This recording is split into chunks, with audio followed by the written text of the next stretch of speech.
I've tried every single self-improvement hack out there, from cold plunge, sauna, exercising, sleeping more, waking up early, reading, journaling, and eating well. I took these 8 methods and gave them a shot as they're the most common ones out there. And I have to say, there's definitely one that stood out from the rest. And it is not what you expect. For those who don't know me, my name is Renako Brainard. I grew up in a very competitive household, especially in the sporting environment. I always wanted to do my absolute best and perform on the day when needed. I put a lot of pressure on myself. In between everything, I used to focus on everything all at once, and obviously this was a mistake, and I learned later on to narrow it down and focus on the things that's actually important. So cold plunging. It is immersing yourself in extremely cold water, obviously. I really enjoyed cold plunging, and I've been doing it for almost 12 years now. Being a sportsman my whole life, this is probably the first and only recovering tool that I used throughout my life. Cold plunging helps you physically, but it also builds up resilience mentally. So it is extremely cold water, so you have to get in, you have to control your breathing. I really feel good after a workout and doing a cold plunge. Yes, cold plunging is good for recovery, not so much muscle growth, but I tend to use it when my body is really sore. I don't do it as often anymore. So out of all the methods, I really enjoy saunaing the most. After a workout, I find it to be the best. It is relaxing my muscles, it's good for longevity, it's good for heart health, but in general, it just makes my body feel good, and I would recommend it to anyone. I've been doing saunaing lately quite often, especially after college. I got into sauna. In the beginning, it's quite hard getting used to the heat, but the more you do it, the better it gets. So eating well is definitely something that I struggled with in the past. Training as much as I did, it was quite easy to get away with an unbalanced diet. But being at work now, sitting most of the time, I need to focus more on my nutrition, but also seeing the value in actually eating well throughout the week, and it shows in my performance. So in general, I always like to keep a good high intake of protein, carbs, anything that will help me, electrolytes, fuel me for the things that I want to do. Especially now I'm training for a marathon, I know I need to eat correctly, I need to maintain the muscle that I do have and try and eat as much as possible in maintenance to my body. Reading. So coming from a guy that has not read many books in his life, I only read when forced to, especially during school, but after school I fell in love with autobiographies and non-fictional books, stuff that actually happened, business people, self-improvement books about health. I find it fascinating, and I can actually read the book and I'm fascinated all the way through. I tend to read at night, so I do my reading just before bed. It just helps me calm down. I try and finish a chapter, and then it also helps me fall asleep a bit faster. Journaling. I've done journaling quite often through my college days. It helps me just to put pen to paper and narrow down my thoughts.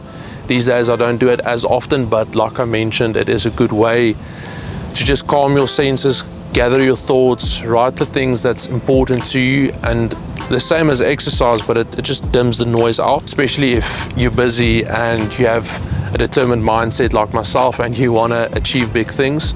Write it down, pen to paper, make it visual, and get after it. So waking up early. I've been fortunate enough my whole life to have been an early bird. I don't know if it's been drilled into me by my parents, or I'm just naturally a type of guy that wakes up early.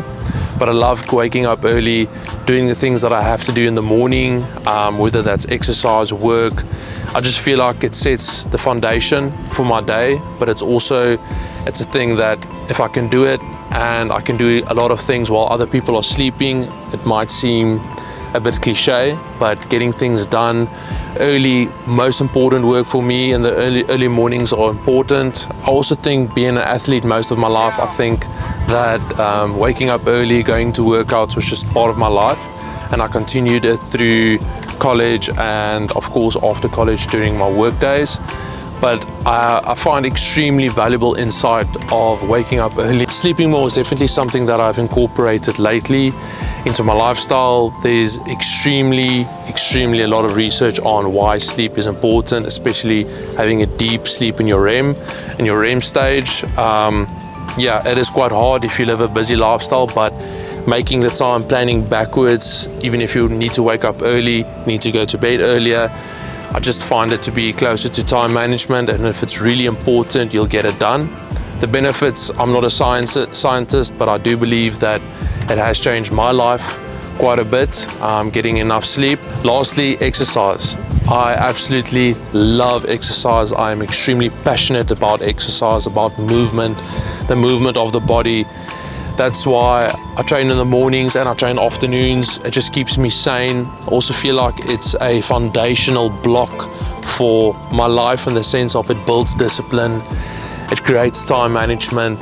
If you have a workout and it's on paper, it needs to get done, you need to get it done. And it just builds resilience in everything that you do. I feel like if you do a hard workout in the morning, I can take anything on throughout the day. And this is, I think, I've been fortunate enough to train most of my life. So I've been doing it for almost 2 decades, but I absolutely love it. I can't recommend this method enough for anyone. And you might expect it, but this is the outlier. This is the method for me that helped me tremendously shape my life, improve my mental health, improve my relationships. I'm not basing my life around exercise, but it's definitely a tool that I use and exploit to improve my health and my life. And it has definitely the biggest impact on my life this far. And I think it'll still have in the future. There's challenges that I want to do, but it also challenges me, not physically, but mentally as well, because it's tough. It's tough waking up, doing something hard, and it's repetitive every day, every week, going in, going out. Like I said, it's just forming that callus on your mind, not just physically, but mentally, going through a workout, knowing that, this is for not just me, but it's for my mind as well. And I can't stress it enough. Exercise is I'm extremely passionate about it, as you can hear, but I love it and I can't recommend it enough for anyone out there trying to improve their health, their mental well-being, and just overall as a human. And lastly, I just wanted to mention that I was on this quest of improving myself and becoming better and being better, and I followed all of these hacks and I tried to make the most of it, but it's definitely a mindset shift that you have to make on your own. It's not something that's gonna fall in your hands, fall in your lap, and you're gonna try out a week and then you're over and done with it. No, I think it's something that you improve over the years. It's never gonna be perfect. You're never gonna get the perfect recipe down. I'm constantly changing, constantly evolving, tweaking, adapting what I'm doing week to week, month to month. But I do feel it's worth a shot. Give it a shot. Go out there, try all of these eight hacks, see if something helps you. Like I mentioned, exercise was my thing. Sauna might be yours, I don't know, but I find it extremely valuable just to try. Get yourself out there. It's the man in the arena. I always tell my wife that I'd rather do something and fail than not. I believe that everyone should strive to be the best in what they do. They should go out there and put themselves in a situation where they can face plant, if I could put it like that. But yeah, if you guys like this video, please like and share, subscribe, and loved making it. See you in the next one.